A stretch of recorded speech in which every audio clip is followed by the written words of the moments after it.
I'm in danger.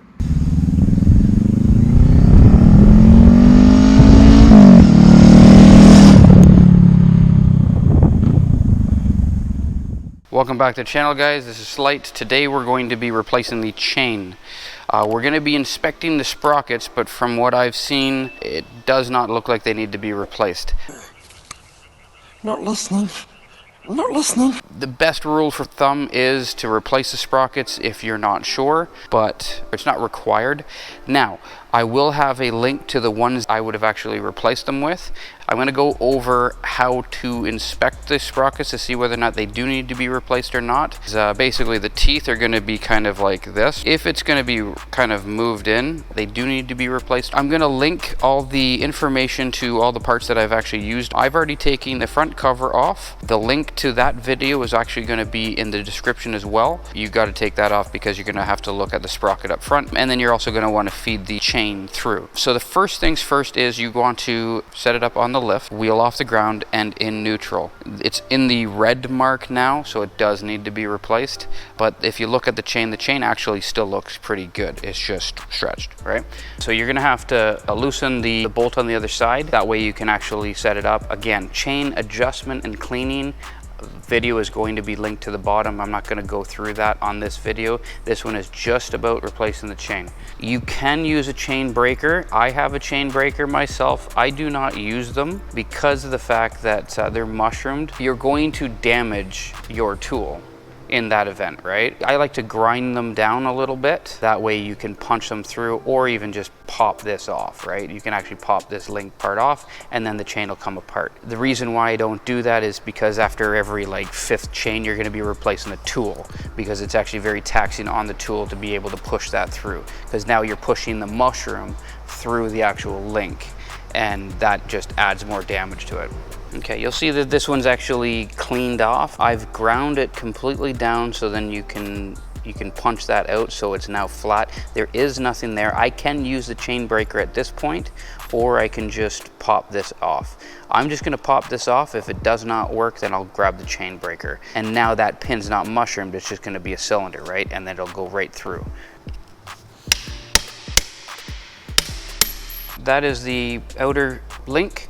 I'm going to take that out, and then now we can push these through. Okay, so that's that link, and then now that's just going to be able to come down. So I'm going to clean this out. I'm going to inspect it. Like when I feel in here, there is no notch, there is no chipping, and when you look on the outside, there's no curve. So you can get away with doing the chain only, but I would not do that twice. I would only do that once. It does have a lot of mileage on this bike, so that's just proof that if you maintain your chain and sprockets and your bike basically, you can get away with not having to do that type of stuff because you're making things last longer, right? So maintenance is actually key. I would highly recommend doing your chain maintenance and cleaning every 1,000 kilometers because, again, this is proof, right? So you're just going to move this back, and it's going to walk it all the way through here, all the way out. Old chain, garbage. In this case, I'm going to actually check in here. It looks still clean. Again, no issues. I'm going to clean this up. Again, clean the bottom or the back as well. Clean just to make sure that I'm correct and there's no damage or any abnormal wear onto those, and then if everything's okay, we're going to end up continuing on here.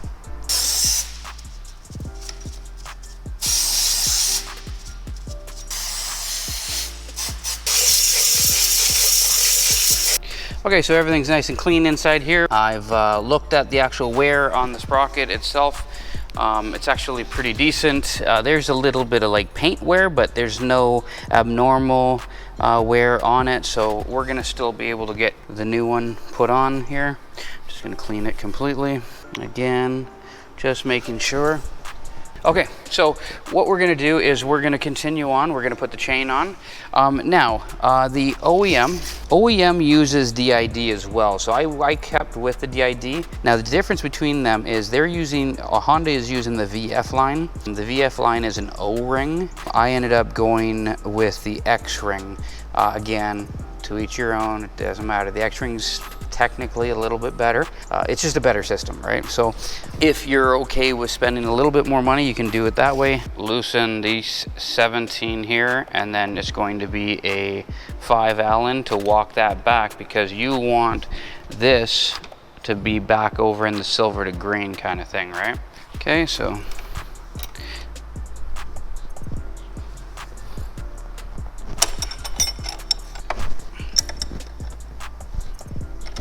we're gonna back it off.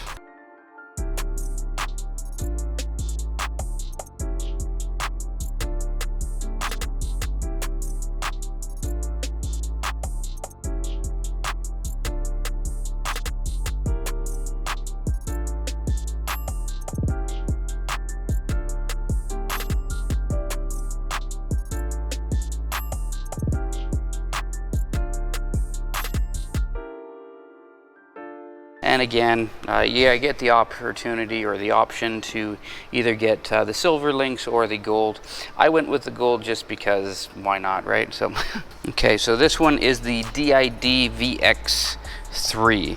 Okay, so what we're gonna do is we're gonna end up walking it through, and you're just gonna wanna make sure that you walk it up over top of the guide.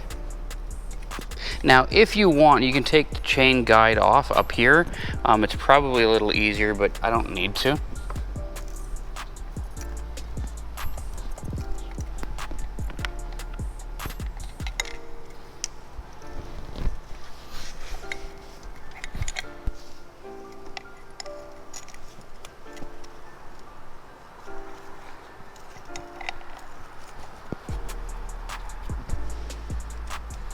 Use the sprocket itself as basically an alignment. The master link on this kit is one of those clip types. I will be upgrading it to the rivet type, but they didn't have any in stock, so I have to wait for that. We're gonna end up putting this one together. It comes with the 4 X-rings, the other side of the link, and the clip. Make sure that you lubricate the pin as much as you possibly can, because once those seals are in, there's really not much lubrication coming in or out kind of thing. This is the chance to be able to make it as lubricated as possible.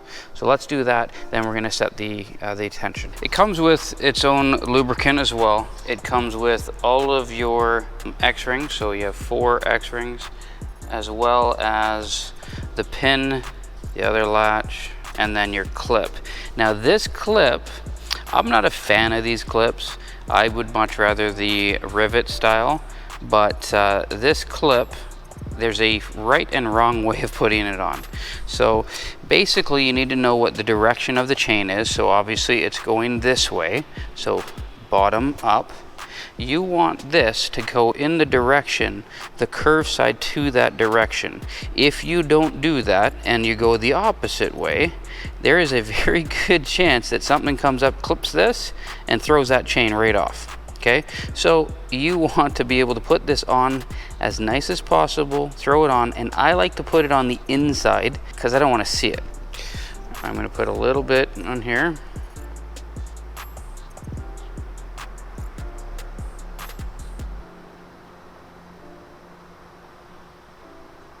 So you're going to put the 2 X-rings there. I'm going to put a little bit more. Again, be liberal with it. The more the better. Pack that as much as we possibly can inside the rings and all that, and then we're going to just slide this inside. I'm going to put some more grease on this side. We're going to put X-ring,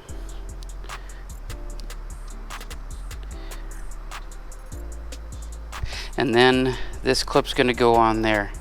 So we gotta squeeze that so I can put this clip on. So that goes on there, and then this goes in on that side. And again, these little holes that you see here are going into where the rivets are. So we're just gonna go there.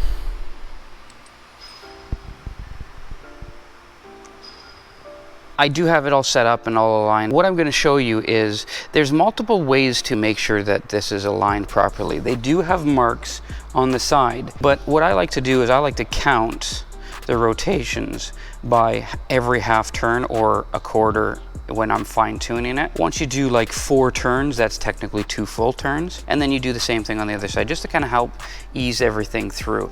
But there is tools that actually do have the alignment peg. Now, I left mine at home, so I can't show you that. I can probably make a video if anybody's interested in the alignment process of that. The other way you can do it is watch the inside of here and see whether or not it's actually holding to one side. It's not. The other thing is, if you spin the tire, it shouldn't be like dragging, right? You should kind of hear a nice clean kind of movement of the chain, right? That is a chain that's not binding. When the rivet set comes in, I'm probably going to end up having the sprockets then as well. Depending on how long it is, I might just keep them until the next time I do the chain. This is perfectly fine by doing it this way. I've already set the adjustments. I do have a link in the description on the how to set the adjustment on it. So there's going to be a couple of videos at the bottom. So if the sprocket is worn, it's just going to speed up the wear process. If you have the option of doing the rivet, you might as well do the rivet. So anyways, so that's basically it. So clean again. Okay, so I'm going to put everything back together. If you do like this channel, if you like this content, give me a thumbs up, like and subscribe. And until next time, guys.